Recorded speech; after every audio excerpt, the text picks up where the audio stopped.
Hello and welcome back here to the DPC SA Division 2. We are in the Season 3 now. Ravens versus South Team, the first game of this division. Or actually the second game. I am Aponzeus, with me here, Bowie. How are you doing over there? I'm doing pretty well. You know, this is the second game of Division 2 SA, and I gotta tell you something. I cast the first one, and Mm-hmm. I was wowed at some of the things that happened in that game. A team that was I didn't expect to win just destroyed the other team, and I think we also have potential for a total. People would look at Ravens here. I think they ended third in the last Mm-hmm. Div 2 DPC, which means you would expect them to do really well, maybe even climb to Division 1. But a lot of these teams that actually got through the open qualifiers are so stacked, man. Like players like KJ and Theo Licor from Brazil that were at TI, they got eliminated from stacks where most people wouldn't even recognize a lot of the names in these teams. So, I think people should be very aware of South Team as well as Mad Kings, that is the other stack that got in, Mm-hmm. because I think this is a much more competitive match than some people would give it credit for. Yes, I was actually casting some of the close qualifiers, and I completely agree. Especially Mad Kings looked like an absolutely unstoppable force, like it wasn't even close. And South Team very firmly asserted themselves as the second best team from that close qualifiers, and I'm very excited here for this series. We just had a new patch. It didn't shake up too much here, but before we talk about the picks, just a quick, what would you say is your biggest takeaway from the 7.31D patch?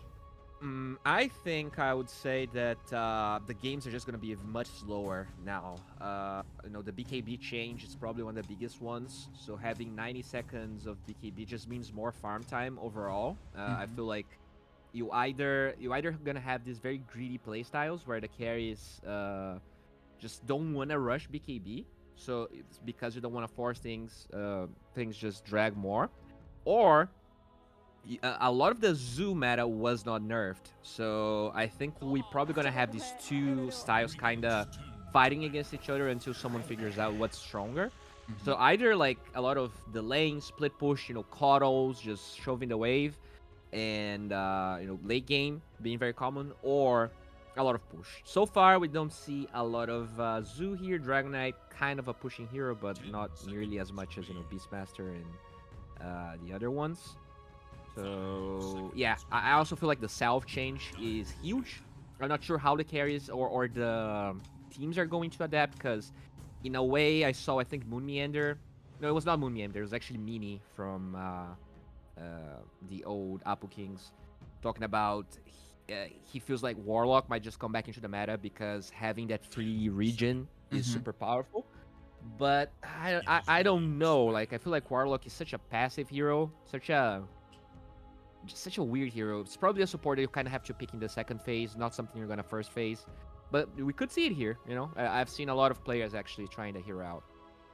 Yeah, I also like that self change. As a support player myself, I'm very happy about it. My core doesn't just cry at me anymore to just buy more cells for him. Um, but I really wonder if we're gonna see like also a little bit of a change of the what safe laners are even like viable to pick.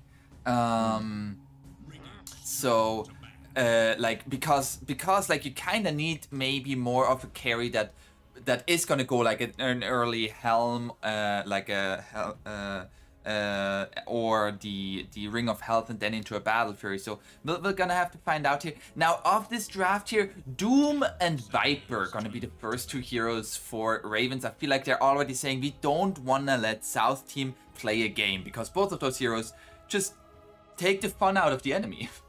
um, Yeah.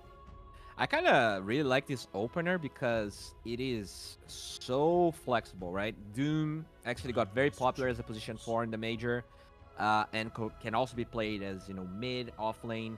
So you're flexing that hero in 3 different positions. Viper used to be a pretty common 5 in South America, can also be off lane, can also be mid. So even though they're like very good against Dragon Knight, very decent against Kato, you don't really know where they're gonna go. mhm. So overall, big fan. I think the South team opener is much more obvious, right? Sure, Kato could be mid. should DK could be carry, but you don't see that too much in South America. So we'll see what happens. And this Treant probably gonna be the 5 here. Kinda in the same Warlock vibe that we were talking about. Does provide heal and does slow down the game. So we could see something. We could see the Medusas and Terrorblades. Actually, Terrorblade got a huge nerf. Probably one of the biggest. Buffs. One of the biggest carry buffs in the whole patch. Wouldn't be surprised to see a hero like that becoming popular again. They get the Void, so probably going to be their mid hero. Actually, yeah, pretty. I find it pretty odd that they decided to pick the Void straight up like this. Yeah, I mean, like, there's already, like, quite a bit of catch for him. Like, Dragon Tail stun, of course, is fantastic. And the Overgrowth. It is not an easy Void game. And the Grimstroke. Grimstroke got a little bit of a nerf. And AoE right on the Inkswell. yeah, the AoE, like, just a little bit. Like, I feel like with like radius, even it's like a slow number of like reduction, it is actually quite a bit bigger than you would think. Like the reduction of what it is. And there's the Terrorblade, as you mentioned, which, I mean, I love it. I think having a hero, it's the same concept of the Treant Protector Dusa, having, just making sure that the tower falls down slowly.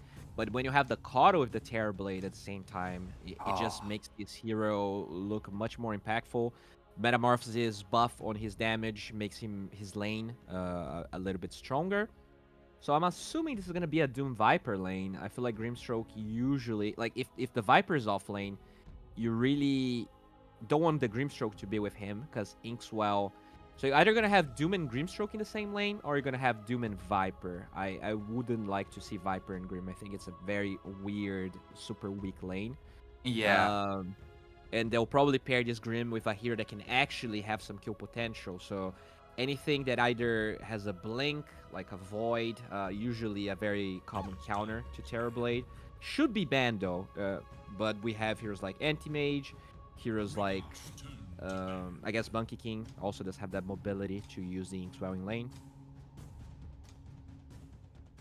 Even Ursa, right? I think he actually got a pretty big buff in terms of his low on Nerf Shock. That the level 1 actually got a pretty big buff.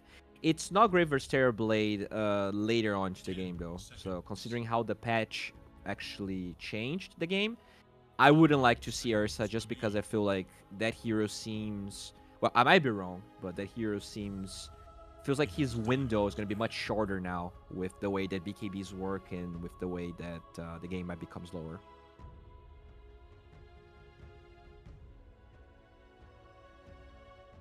Now, one thing that I'm seeing here a little bit for Ravens is how I feel like if this game goes like a little bit late, I'm a little bit scared of how are they gonna kill a Terrorblade or a Dragon Knight. Yeah, like the Viper, I think, can deal with the DK really well, but the Terrorblade really feels much harder to kill, honestly. Even if they go Void, right, they don't have that much damage inside of it. So I guess probably the Doom. Like they have to make sure that the Sunder is not going to be cast. I think that's probably and I mean, like, you do also have like ways of getting a double Doom off with the Grimstroke, so there are certainly ways here for Ravens. And there's the Faceless Void, as you mentioned. Not the best damage into the Chronosphere, but just overall a good late game hero that somewhat can stand to Terrorblade later on. Yeah, I love the Void here. You have the Time Walk against Kato, so that's a big plus. The kill potential in lane, though, even though I think it works well with Grim, they might be lacking in damage just because DK pretty sustainable, Kato also pretty fast. So kind of unlikely that they'll be able to kill either one of these heroes. But it does give them some late game against the Terrorblade. The problem is, this is a match where they rely on this Void to actually be farmed. He will need to bring in a lot of the damage inside the Chrono because it's not going to come out for most of the other spells that they have. Now, South team, I think they need either a mid hero. I think this DK Kato lane is awesome for them. Yeah. So they can just get a good matchup versus the Void Spirit here. Unless, like, I guess the Viper could be mid. They could go for a weird swap, but then I think their lanes are going to look awful. So I don't think South team should care too much about that. Yeah, maybe. Yeah, I don't think you can really go like if you have Viper mid, then either Void Spirit or Doom are gonna be your second support. In addition to the Grimstroke, and it like it might feel like nice for your mid laner, but then your mid laner really needs to pop off. Yeah. Yeah, they'll probably go for some very safe hero here, something like a Lina. Doesn't feel too bad. I think Lina actually got a couple of buffs. And you Yeah, do a have little bit of Grotto. shard bonus increased, so that she just has more damage. Is pretty much the short of it. I think that Grotto matches like really well with the hero in general. They do have, it is a little bit scary to be playing Lina against Void Grim, but should be fine in lane, I think.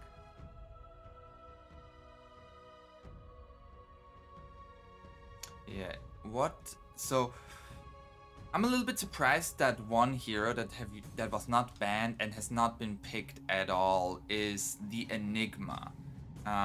Which okay, it's not going to be the case here in this game, but I feel like that hero still is pretty strong, and I wonder if it's going to make its appearance in this series at all. And the Brewmaster last pick here for South Team. How do you feel about that one?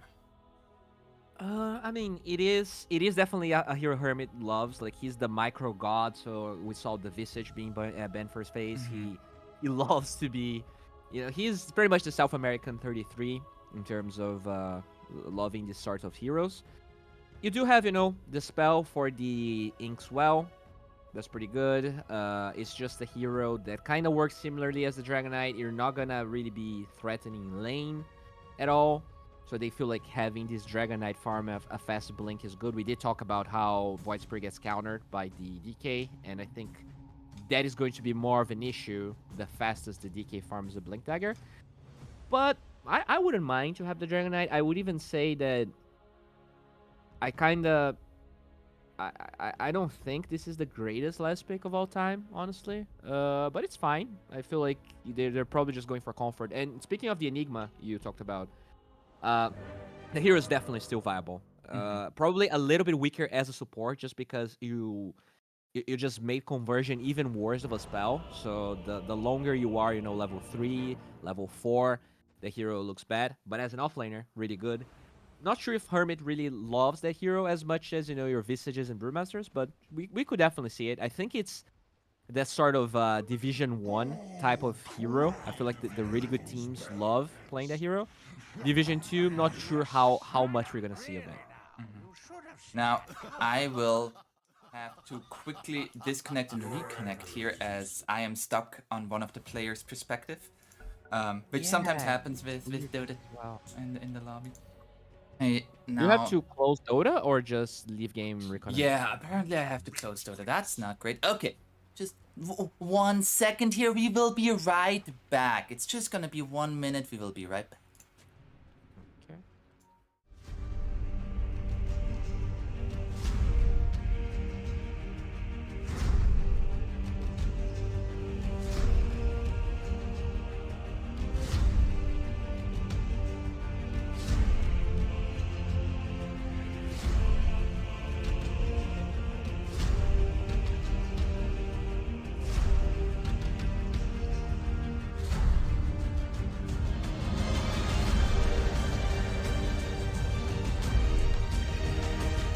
Some big claims there. Both teams are playing to win right there. And okay. I'm back. I got it all. So, we have here actually, the Faceless Void is straight on top here of the Brewmaster.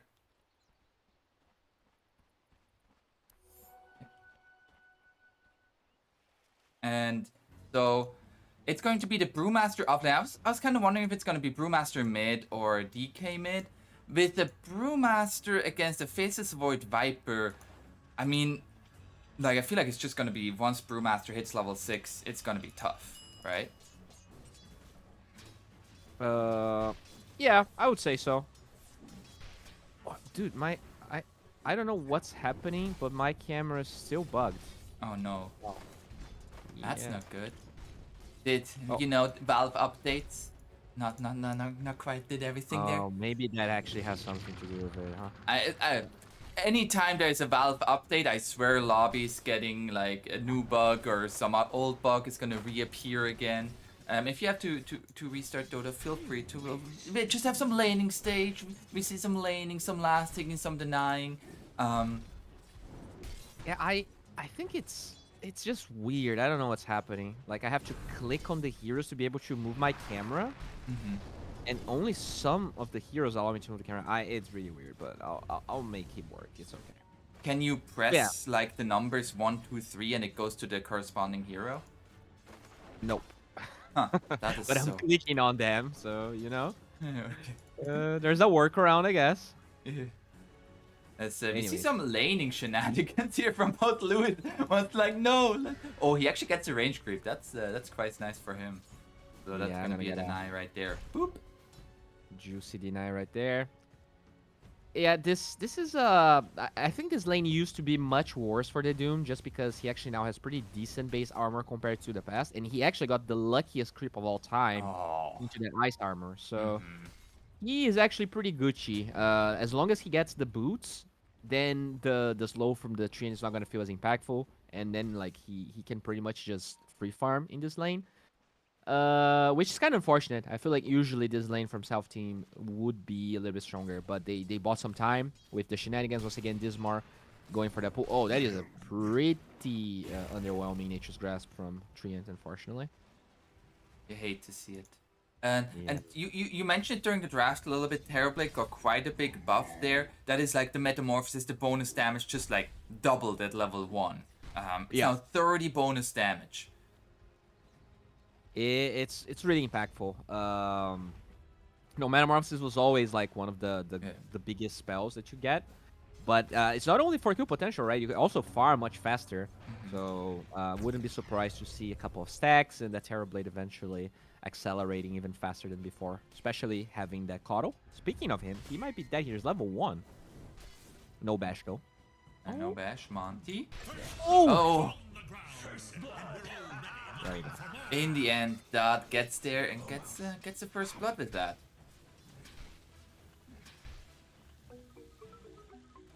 I mean, that's also where the time up top here, Arena gonna be turned around here by Benjas, but now Doom is gonna be a little bit of trouble. That ice armor really putting in work here. Fairy Fire coming out from both sides here, and in the end, they are gonna get the kill on the Doom first, but both of them very low.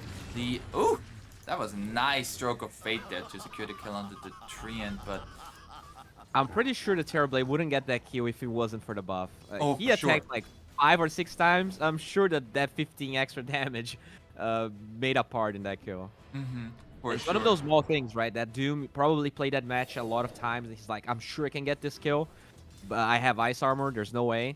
But then the hero suddenly has 15 extra damage and makes your calculations a little bit off. I mean, at the same time, on the flip side, you could also say if Doom doesn't have ice armor, he doesn't even get close to that. Yeah, he wouldn't even try though, right? So Yeah. he wouldn't die. Oh. It's one of those things that kind of debate you sometimes. Now Oh, they're gonna go Benja. straight onto the Doom again. He doesn't have TP if he dies here, but they gotta be still a little bit careful. He still has Scorch Earth to run away, and no Metamorphosis means there's quite a lot less damage here. Yeah, I guess one thing that I didn't properly mention is the fact that that DK, if he was actually laning bottom against the Nether Toxin, he could actually struggle a little bit. So the fact that you have that evasion with the active of Drunken Brawler is probably the reason they picked that. So now I actually don't. I'm not complaining too much about the swap they did. It's probably a harder lane than I gave credit for. Mid lane pretty even as expected. You know, DK winning pretty much every matchup because this hero's weird. They finally nerfed the shard a little bit more, but the hero still feels like super impactful. The damage of that spell, the fact that he lingers for 2 seconds, crazy. Top though. Ooh, they're gonna find the kill onto the Treant, but not too much to come. addition to it. But so overall, this laning stage, I feel like you have this Viper position 5. Would you like to get more out of this bottom lane? I don't think so. I mean, sure, he got counter, right? It's a last pick Brewmaster, so if it was a Dragonite, I would say probably yes. But that's usually what you get when you go for this Viper. You're trading a little bit of mid and late game impact for having a safe lane, which the Void is having. He's 35 and 9, just behind the Dragonite. So that's usually what Voids want. This hero doesn't farm as fast, so you really want to have a decent laning stage to get you that Maelstrom timing, so that you actually farm as fast as the TB. Mid lane, a couple of pokes here and there. But yeah, like as you can see, now the Viper can do other stuff, and he understands that he already accomplished what he was supposed to. Dad having a pretty good early game. And he's probably gonna go for a couple of stacks, I assume. Let's see what he can get. As Radiant, though, you don't really get to double stack as easily. Maybe if he actually places a ward, he might be able to get it. Yeah, just one. Just going for the one here. Also, I feel like it's important to mention the first Dragon form from the DK. Like, yes, he got some damage on the tower, but it's still. Oh, they're actually gonna look to turn this around here onto James. James is very, very tanky, still at half health, and with the living armor, there's no way they're going to kill him. Yeah, if he was level 4 with the Nether Toxin, I think that was a kill. Yeah. But 2 points of the armor there, making it pretty hard. And now Hermit gets level 6. He's actually just rushing the eggs. I love that. You know, this hero is literally viable because of the way his eggs work. So he's not going for, you know, Urn or Vessel or anything of that sort. Just gonna rush it, gets the regen from the Ring of Health. And I think he's gonna have a pretty good impact this game. As now bottom here, they're gonna go onto Dot. He still has the Time Walk away. Gonna force it out. Not gonna pursue it any further, but they're forcing him out now, out of lane. Most likely also gonna be looking to take this bottom tier 1 towers. Okay. And at the same time, in the mid lane, James with living armor and TPs coming in will be safe. And Primal Split going to be here. They see the Viper, gonna throw the stone at her. And Kara might be dead. Another stone throw. Yeah, he's dead. Oop. Right. Okay. Very nice. Position Use 5 all of for Primal Split. Yeah, I think he, you know, because he's just rushing these eggs, he wants to make sure that every time he has the ult available, he can actually farm, because he's not gonna farm creeps that fast. He doesn't have Oh, boots. they're actually gonna go now onto Hermit here, and Yeah. he doesn't have Split anymore. Quite tanky with the Drunken Brawler, but not nearly tanky enough. And they get the return kill there onto the Brewmaster, and a big creep wave under tower now. Yeah, that's actually a huge creep wave. This might be a little bit of tower damage. The Dragonite did TP bottom, so he doesn't have that Breeze Fire to stop this. I guess the Kato, though, should be able to handle this pretty nicely. Nice to have a coddle for these moments. Also, Terrorblade is in the area, so if they do any funky business, Terrorblade with Metamorphosis is gonna join in. And oh, they get a little courier. Now have level 4, so Nether Toxin is available, which can make the survivability of this Dragonite a little bit deceiving at times. But I'm sure James is aware of that. Yeah, for sure. He's probably just gonna keep Dragon Blood, you know, level 2, because after the laning stage breaks, he's not gonna get any value out of it being tanky, because I'm sure Kara will always just spam that spell on top of him. But yeah, I mean, I feel like this Terrorblade is a little bit unchecked right now, and that is very scary. There's no real tower sieging hero on the side of Ravens. So both the top tower and the mid tower pretty healthy right now, with this Treant on top of it. So with level 2 living armor, I'm a little bit scared that if they don't start forcing some good fights from Ravens, not only this Brewmaster is going to get a really fast eggs, but the Terrorblade is going to be unkillable, and then this game feels really hard. I feel like this is a game where the They are gonna go here onto Hermit. Hermit doesn't have Split for another 5 seconds here. The stun coming out and some bashes. Brewmaster will die. So they get that, but I feel like this movement prevents the Dire from taking the Radiant tier 1, but it doesn't really allow them for going for any objectives themselves. And Yeah. yeah, like as just now mentioned, like a Terrorblade is gonna farm faster than a Faceless Void, especially once with a start like this. He's just gonna farm faster. I totally, wholeheartedly agree. We'll see. I think this next Chronosphere is going to pretty much dictate how the game is gonna go. So I wonder if they have any intentions of actually just sending this Faceless Void top. I feel like they really need a big kill into 4 or 5 heroes hitting that top tier. Either top tier 1 tower or mid. Because, you know, the kill score and this gold advantage is very deceiving at the moment. Yeah. It's like, yes, the Brewmaster doesn't really have a lot of net worth, but once he has an Aghanim Scepter, like you can kind of consider him golden for the rest of the game. Anything beyond that is just luxury that is just nice to have, but he's pretty much what he needs. That is very, very true. Just very passive game from Ravens. You know, considering that they barely made it to Division 1 last DPC. I'm surprised at how they're just allowing South to get all they want, really. This Treant has been top for 3-4 minutes. He already got his 6, has living armor. There's no hero on the side of South team that is sad at the moment, and I would argue that they have the late game. So, still waiting for this rotation with the Void. Not really sure what they are actually waiting for right now. I mean, Witchblade on the Void Spirit. And I mean, I guess they're trying to go for Midas on the Doom and see if they can take it late game. I have my doubts, but you never know. Though it is I mean, like Doom as a hero and as the spell, like you will always be able to like eliminate one hero from the fight with that spell, and whatever comes from that might be the way to take the team fight.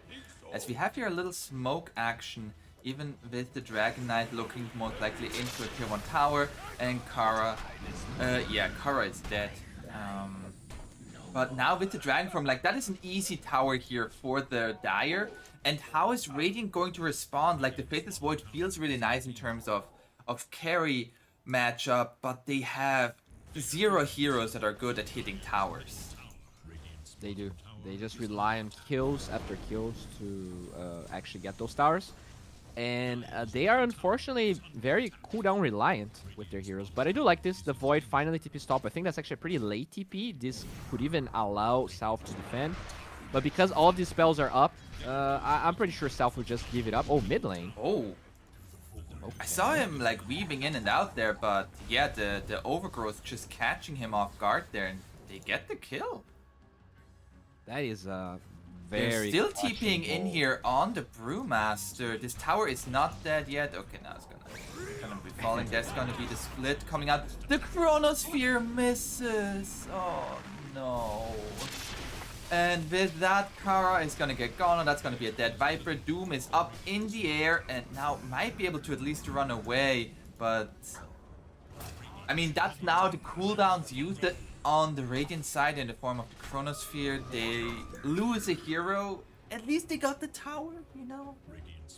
Yeah, but Terrorblade got the mid tier 1 by himself, and that's why, like usually when you see this top tier 1 carries going for the move that Void did, they actually farm their way towards the top lane instead of going for the TP, because it does open up the enemy carry to just get mid for free, and that's never going to be worth it, even if you take the tower.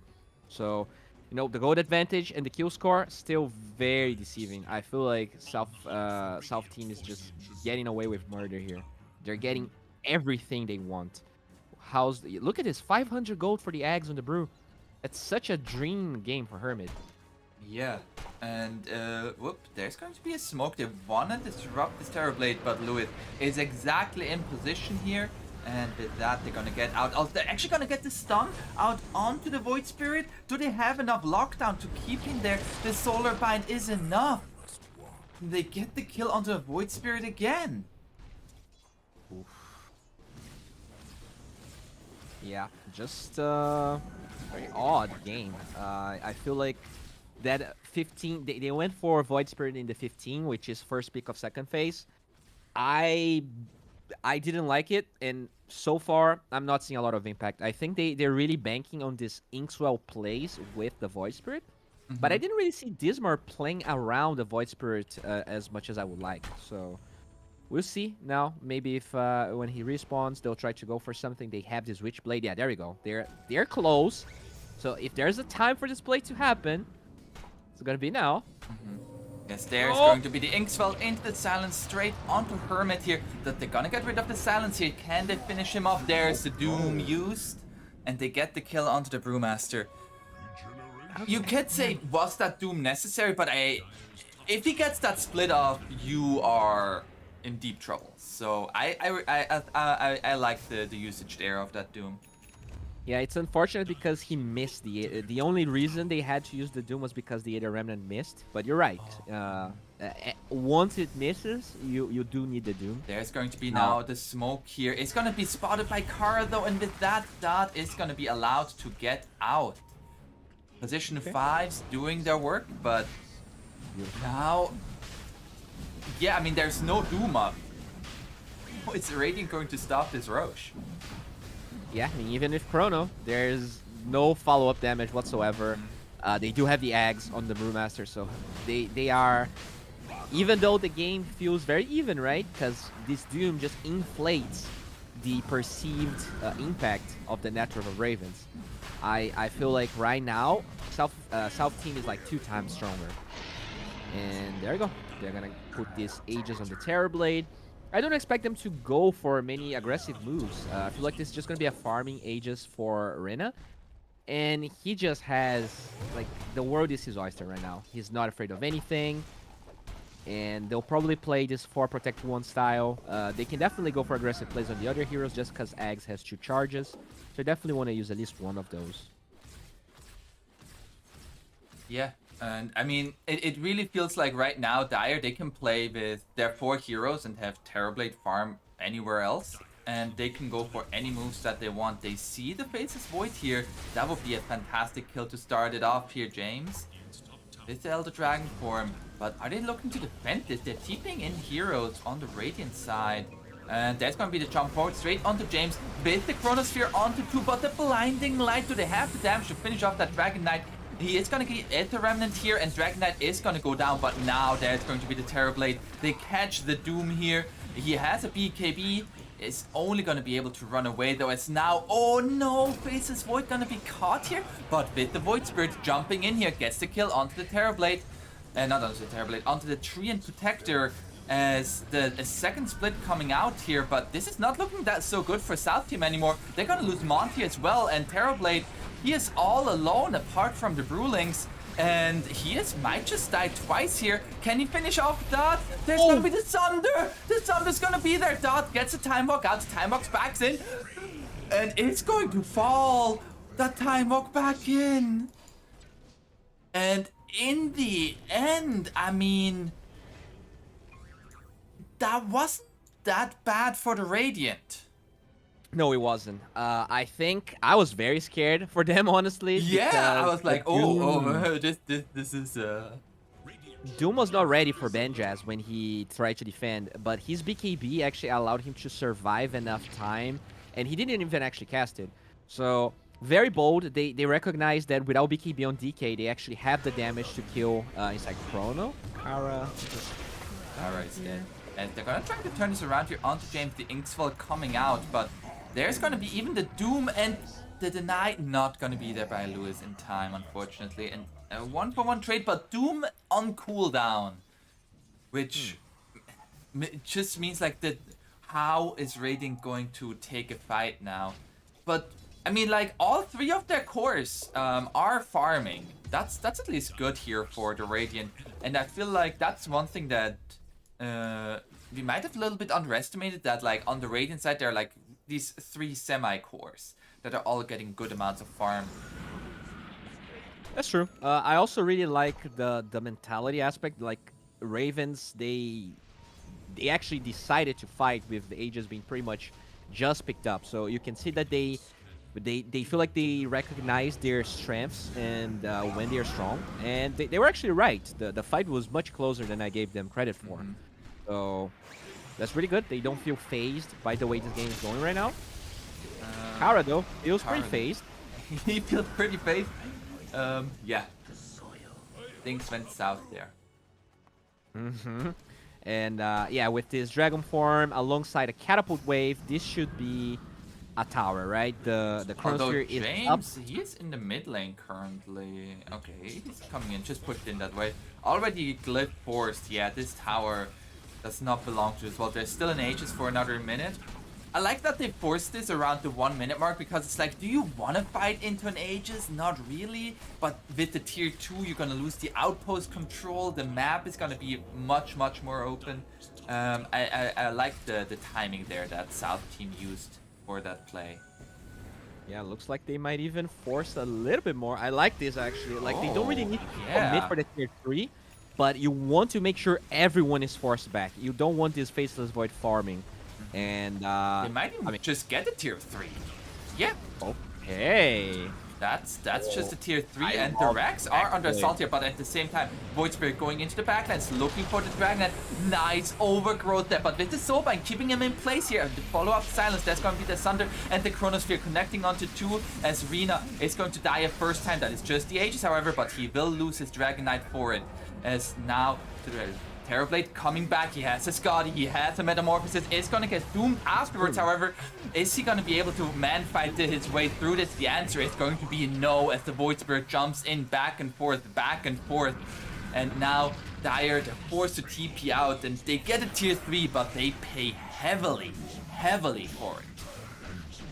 Yeah, I mean, I think that is the type that is actually the type of play you would see a team like EG or I guess EG might not be the greatest comparison nowadays, but you know OG. Like I think that was not a wrong play, but it was just slightly misplayed because you had this Terrorblade forcing the tower, whilst they're like you either commit for the barracks and you get them even if you die, or you just wait for them to come back and you leave as 5, and they felt a little bit lost. Also, I like that the Terrorblade waited to die to cast Metamorphosis, but if he doesn't have BKB, then that meta in this game isn't really that impactful, right? You have Doom, you have you have Nether Toxin, and Inkswell stun. He really needs BKB this game. So, very surprised by Ravens. I think they're playing really well in their target selection. They actually saved the Doom for the second life. The Chrono was cast on the heroes that didn't have Aegis. So, I still feel like the draft advantage is Dire's, but Ravens definitely giving, just playing really well. And I mean, also now this Faceless Void, he is level 18, has his own BKB. Once he hits level 20, I mean, even with just a Maelstrom in the Chronosphere, that Faceless Void is going to hurt regardless of which talent he takes. But there is, yeah, as you mentioned, like, draft advantage is still slightly there for the Dire, but it really feels like it is going to be kind of 3 cores against 1, especially with that Chronosphere locking down 2 of the other ones. It's tough for South team to make that fight happen. At the same time, they still have a lot of map control. They took a tier 3. I'm sure they're also comfortable in what position they are. Yeah, what scares me a little bit is that Hermit, even though he's getting the items, his experience is actually lacking quite a bit.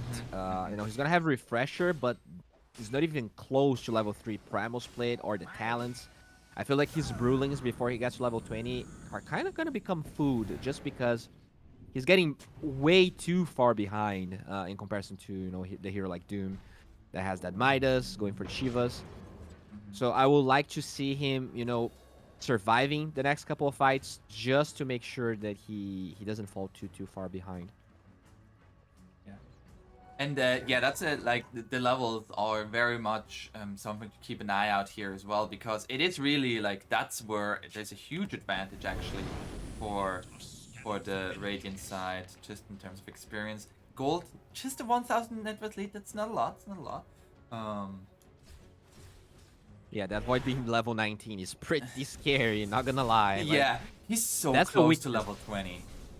That's the weakness of Terrorblade. You farm a lot, but a lot of that experience is gonna be lost to your illusions. So you inevitably get a little bit far behind, unless you're winning a lot of fights, which, he participated in a couple of them, but not too many. This game has been pretty chill in terms of fights. not really the South American games we're accustomed to. But Yeah. it could be the new patch, honestly. I feel like we're gonna see a lot of this. Now, they are looking for a little bit of an ambush here. Kara might be bait as the rest of his team is behind him. They see a sentry ward. Don't deward that one. Is Radiant gonna take... is Dire gonna take this bait? Okay, they're just gonna back off now. Looks like Hermit is going to show again. So, nothing's gonna happen there. Just looking at the shot. Wow, the range of the clap is actually gigantic. Jesus. Oh yeah, that's the talent, Thunderclap actually. AoE, yeah. He got that range creep from so far away. Jesus. Boom. All right, so that's pretty much his refresher. He's really close. I think that's the timing that they're waiting for South Team. Oh, that double damage is so scary, actually, because no vision from either side. Whoever picks it up might start getting some ideas here about what they can do with it. Basis Void has it at level 20. If he hits that Chronosphere, like, he hurts. He definitely does. I'm very impressed with how much Dart has been able to keep up in farm. Only 1,000 gold behind the Terrorblade as a Faceless Void? Like, that's pretty good.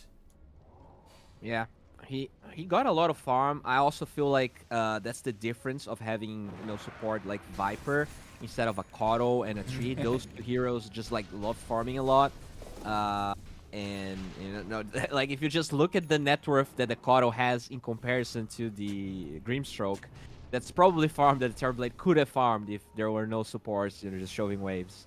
Oh, and they find the DD. They find the DD and they that's bottle scary. it up even. Okay, so the bottled up DD. Are they gonna force Roshan with that? It is up. There is a shard in it. For anybody who doesn't have the shard, does anybody not have the shard? Viper? And actually Void Spirit. Void Spirit would be on the Radiant side, I'd assume. Now, there's going to be a smoke here from the Dire side. They see where the Radiant is exactly, but it is also... Oh, they're gonna be dewarded right at that moment. The jump forward by James, a little bit too late here. Dismar might be the sacrificial lamb. Actually, they're not even gonna follow up on that. BKB ready now on Terrorblade, so he can definitely man up a little bit more than he was able to. I mean, this is a huge power spike for South Team. You can't really discount them. Those 4 primal splits, as long as he doesn't get chronoed, which right now I feel like he's very aggressively positioned, it is really hard to take fights. It's like almost a minute and a half of this annoying Brewlings just doing stuff to you. That is just gonna so force fast, the though. Roche with the DD. That's gonna be the counter smoke. Smoke broken on Hermit. And we're gonna play some drums here. I think they're gonna be too late. Oh, the bash there onto Dot. Dot getting at half health, but they're gonna be too late. Aegis is going to fall. James jumps in now, but everything already being picked up. There's gonna be the BKB from James, and they're just gonna keep themselves in the pit. Kara is going to fall. Dot has the Aegis, but time walks on out. With the Metamorphosis, they just want to kite this back, kite this back, kite this back. Yeah, that's the dream for Ravens. They only lose the support 5. They get Roche and the shard. Just a little bit of hesitation from South Team. It felt like they were playing so decisive, but maybe that playing the bottom lane kind of shake their spirits a little bit. I also think, I don't know if they saw that Faceless Void had a DD bottled. I think they did because when they were, they had a ward, right? Oh, right. Yeah. Because like that DD made all the difference for that Roshan health. As now he is going to be under a ward here. Finds Hermit. Hermit has a haste though, so there's nothing happening there. Yeah, I feel like, this Brew, he really needs to farm the A on this now. Like, this is definitely a time where this Ravens draft is gonna be strong with the Aegis, so they should just cut their losses a little bit. Oh, Hermit. A few lucky dashes? No, okay. Alright, do you want to make a bet here? Are we gonna see tier 5 neutrals? Because I just have a feeling we might. at the speed. Like there's still a tier 1 tower mid at 30 minutes. You know, Yeah, I was just about to ask, is this game gonna go the distance? I think he I might. so You I have a feel Treant.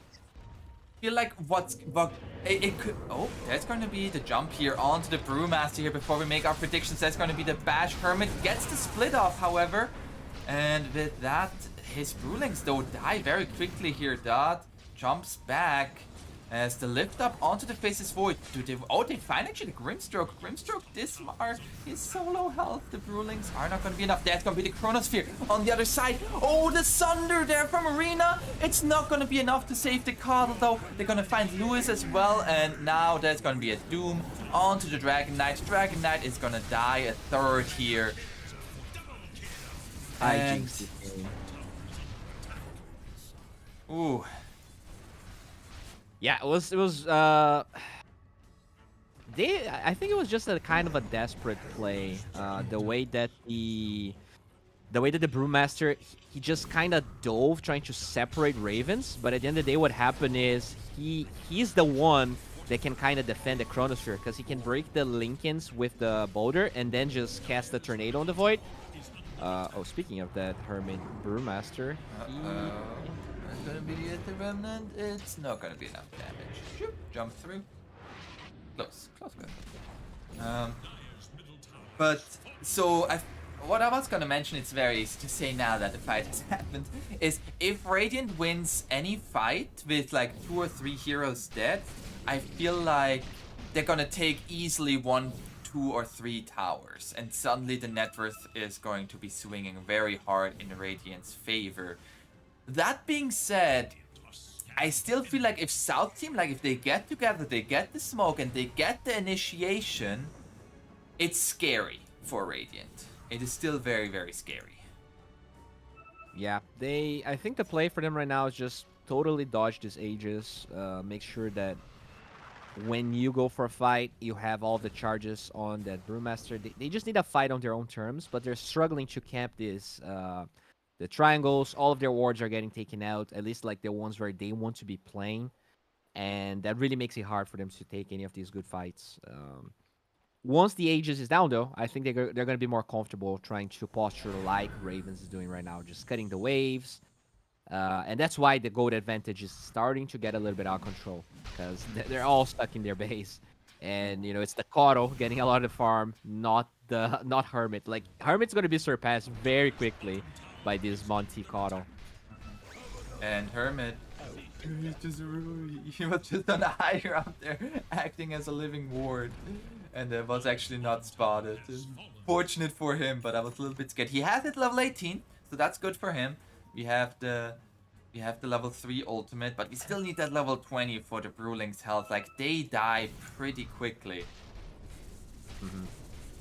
He does have A on this though, and no Dispel besides Doom to really go through the Aeon Disc. So that does allow him to be that wall against the Void. Definitely not a target Void wants to Chrono until he has a Nullifier, and apparently that's gonna take a while.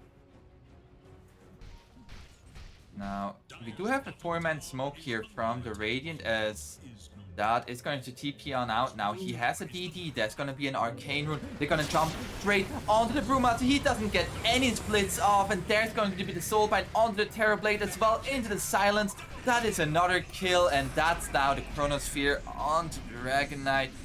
Oh no. Yeah, I was kind of speaking as if he already had the Aeon Disc ready. Like, he was, 300 gold away. Just the most unfortunate position ever. He gets baited by the Arcane. Everyone on Ravens are smoked. So they're just playing really well on side of Ravens. As, like, from the moment there was that small throw from South Team going for the barracks, everything the Ravens did was pretty much pitch perfect. All of the Dooms were really good. All of the Chronos were pretty much perfectly placed. So this should be not barracks, I think, but it's just going to be a lot of real estate being lost by South Team, unfortunately. You don't think this is going to be barracks? I think this is going to be barracks. Still It's 20 seconds without Terrorblade. Living armor is pretty rough. You have And blinding light. light, yeah. Actually, now that you mention it, it looks pretty good. Also, yeah, the first split just being used. Boop. And yeah, I'm gonna force to back off here. Although those Brewlings, Hermit comes out with them and he's like, oh, gotta go back in with them. Gotta go back in. They die. It's actually about Void Spirit. It's going to jump in as well. It jumps out again. Jump forward here by Dot. Another split being used. And Doom is going to get caught. Has his BKB. Benja looking to get out of this. There's going to be an overgrowth connecting onto 2. And they are going to find Benjas here as the first casualty. Kara with that Ghost Scepter survives a little while longer. But not for much. And 2 kills. And they hold their axe. So they didn't use meta for this, so that's pretty good here for the Dire Signs of Life, and maybe we will go the distance. Yeah, that's really the problem that Ravens have. Like, even if they're very far ahead in net worth, they struggle to actually convert that net worth into actual buildings against everything that South Team has. Now let's see if Gaben is in favor of South Team or not, because Roche respawn timer is going to be decided very quickly. If somehow they get a very fast Aegis, this literally could change the whole state of the game. If it's a very long one though, it's not like South Team is gonna get that much out of this play. At 2 minutes, yeah. You hate to see it. It's a South Team fan. But yeah, so 19 seconds without Doom, but he has buyback if there was any shenanigans happening, so I doubt that they're gonna go for anything there. As that. He has hit level 25, he has the Chronosphere AoE, so now it's gonna be a big bubble. And he has an MKB finished. He hurts. He hurts a lot. Definitely. The Lincoln's also coming pretty late here for Reyna. The dream would be them taking a fight after the Lincoln's is ready. We'll see how much farm he'll be able to grab in the next couple minutes. And also, like what Brew is doing here, he's actually saving the A on this in the backpack just so he can pop it at a perfect time. That could actually be the difference maker here. Yeah, we haven't really talked about James for a little bit. He also, he has his BKB, of course. Now he has also the Agnum Scepter. So the Black Dragon, he is going to be quite tanky. But as we saw, if his whole team just dies around him, he just gets chronoed last. Just dies as well. Yeah, what's going to be impactful, though, is once you get that Manta, I'm not sure if you saw the EG versus Nouns match, but yeah, I did. Yeah, those illusions, getting the vision and everything, actually the split push in the buildings, the fact that you apply the poison, everything very impactful. And I mean, once again, I just hope the South Team at least is in position, because Roche is about to spawn and they are pretty far away from the pit. We saw how fast they were able to take it. Sure, they had double damage the first time, but this Void is much stronger now. Yeah. And it is going to be also a free Aghanims, which I'm just going to say they could give to this Grimstroke. Ooh, yeah. An Aghanims on this Grimstroke, make an illusion of that Terror Blade. Even the DK one, right? Oh, look at this. Yeah. They're gonna force mid. Oh. I actually kind of like this. Yeah, there we go, smoke, baby. They're gonna go into bottom now. They might give up Roche. Yeah, they're gonna for certain give up Roche for this, but they might get a set of racks. Yeah, Roche is dead. They waited too long. They waited a little bit too long there. That's going to be the split. They're gonna at least get the range tracks with this split. And the jump in here, can they get the melee racks as well? Dot jumping in, but can't quite find the Chronosphere yet. Hermit, he wants this rack so badly. They don't want to kill that Bruling because they know he's just gonna go to the other one. Where was he? Yeah, he had the Storm Panther. Yeah. So they got the range track, so slight lane advantage. However, there is now Cheese on the Void Spirit, faces Void with an Aegis. And who did they give the Agnum Scepter to? Probably the Void. It's really good versus Terrorblade. Just always proccing that stun. Just makes it even harder for the Terrorblade to sunder, because you can time the time walk when he usually would like to.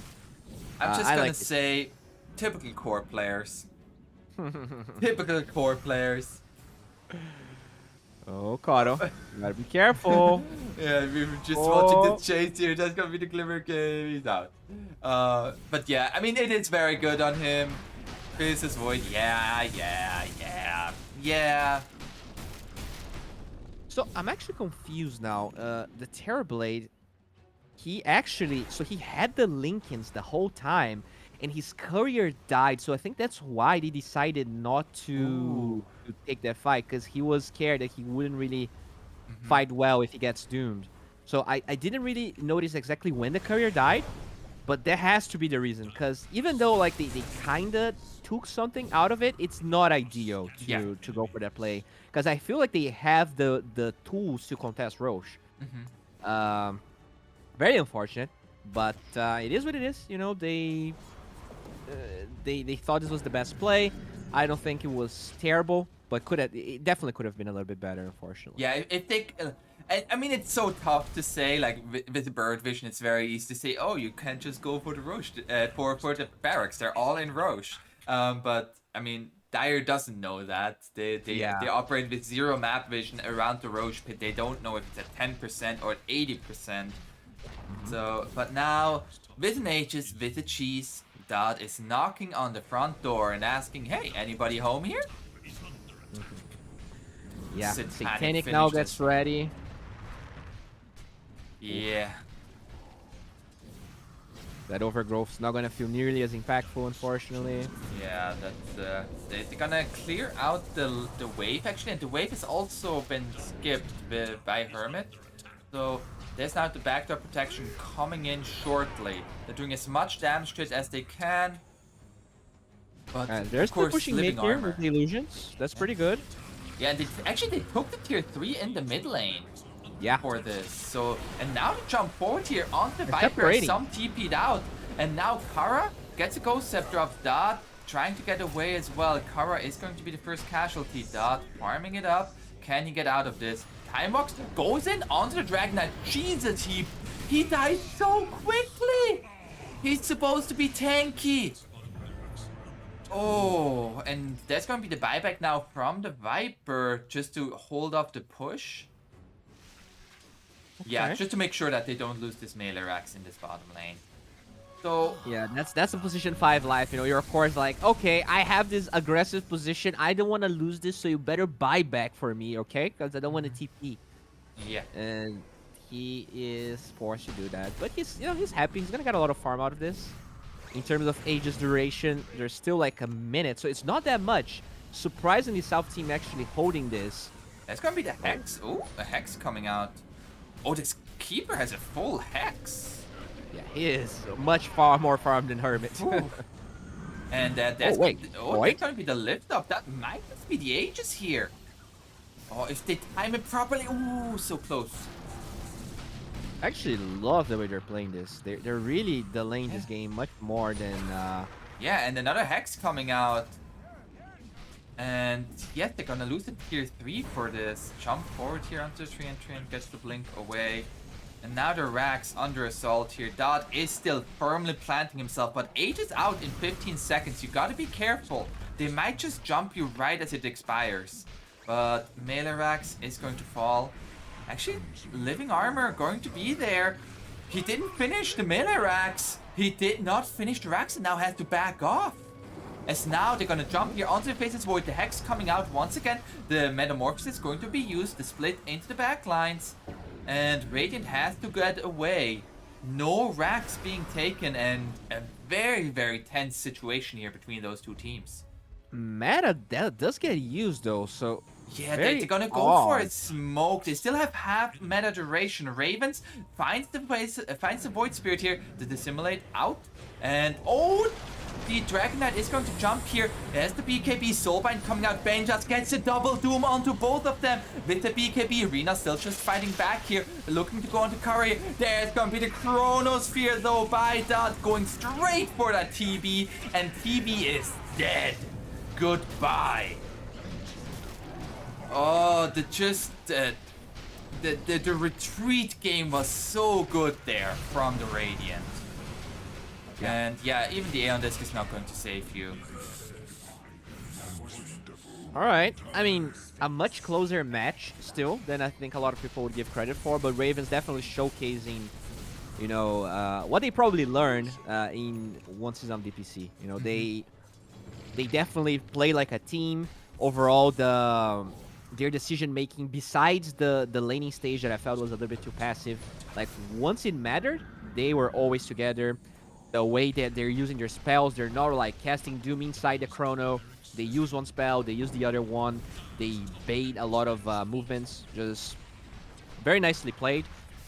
This is not over, but it's pretty close to, because this Metamorphosis It needs a miracle for South team. It needs kind of a miracle for South team here. They have buyback on the tablet, but you don't want to use that, especially if you don't have Brewmaster. So this is going to be at least 2 racks.